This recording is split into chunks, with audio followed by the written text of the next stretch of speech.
Осындай бизнес завтрак ұйымдастырғандарыңызға үлкен рахмет. Шынымды айтсам, осы соңғы рет 5 жыл бұрын келген екенмін.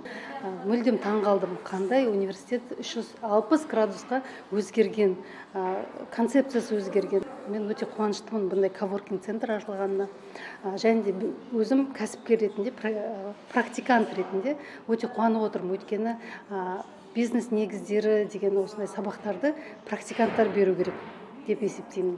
Мен негізі бизнес-ментормын, және сол тараптан осы өсіп келе жатқан жас балдарға бизнесті қалай бастау, неден бастау, және әке-шешесіне қарап отырмай, жайлап өз кәсібін тапқанына өзімнің де үлесімді қосқым келеді. Осы университеттің балдарымен жайлап жұмыс жасап, бизнеске баулуға дайынмын.